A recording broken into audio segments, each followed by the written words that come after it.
बांग्लादेश की राजनीति का एक बड़ा अध्याय कल हमेशा के लिए समाप्त हो गया। देश की पहली महिला प्रधानमंत्री और बांग्लादेश नेशनलिस्ट पार्टी यानी बीएनपी की अध्यक्ष बेगम खालिदा जिया अब हमारे बीच नहीं रही। 80 साल की उम्र में लंबी बीमारी के बाद उन्होंने ढाका के एवर केयर हॉस्पिटल में आखिरी सांस ली।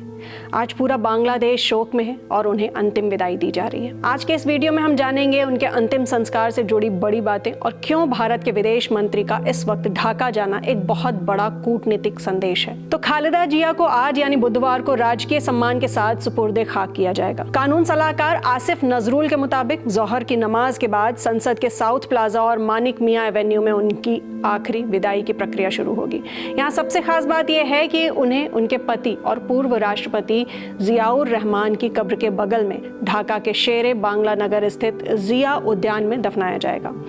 अंतरिम सरकार के प्रमुख मोहम्मद यूनुस ने इस दुखद घड़ी में 3 दिवसीय राजकीय शोक की घोषणा की है और नमाजे जनाजा के लिए 1 दिन की सरकारी छुट्टी भी दी गई है। उनका पूरा परिवार जिसमें उनके बेटे और बहू शामिल हैं, इस अंतिम विदाई के लिए पहले से ही बांग्लादेश में मौजूद हैं।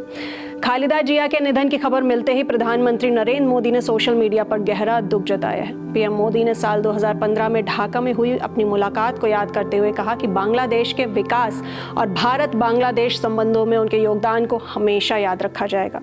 उन्होंने बेगम जिया को एक ऐसी विजनरी नेता बताया जिनकी विरासत दोनों देशों की साझेदारी को आगे भी दिशा देती रहेगी। अब बात करते हैं सबसे अहम पहलू की। तो बांग्लादेश में चल रहे तनाव और हाल के दिनों में उभरे एंटी इंडिया नैरेटिव के बीच भारत के विदेश मंत्री एस जयशंकर खुद ढाका जा रहे हैं। उनके साथ पाकिस्तान के उप प्रधानमंत्री इशाक डार और कई अन्य अंतर्राष्ट्रीय नेता भी जनाजे में शामिल होंगे। जानकारों का मानना है कि जयशंकर का ये दौरा केवल एक श्रद्धांजलि नहीं बल्कि एक बड़ा संदेश है। यह दिखाता है कि भारत बांग्लादेश के साथ अपने ऐतिहासिक संबंधों को कितनी अहमियत देता है। क्योंकि खालिदा जिया के बेटे तारिक रहमान अब अगले प्रधानमंत्री के प्रबल दावेदार माने जा रहे हैं। ऐसे में भारत का ये कदम भविष्य के रिश्तों की नई नींव रख सकता है। खालिदा जिया के जाने के बाद अब सबकी नजरें बीएनपी की विचारधारा और भविष्य की राजनीति पर टिकी हैं। क्या तारिक रहमान के नेतृत्व में पार्टी का रुख भारत के प्रति बदलेगा?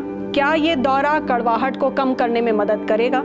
ये तो वक्त ही बताएगा। बेगम खालिदा जिया का जाना न केवल एक पार्टी के लिए बल्कि दक्षिण एशिया की राजनीति के लिए एक बड़े युग का अंत है। आप इस बदलाव को कैसे देखते हैं? क्या विदेश मंत्री का ये दौरा भारत बांग्लादेश संबंधों को नई मजबूती देगा?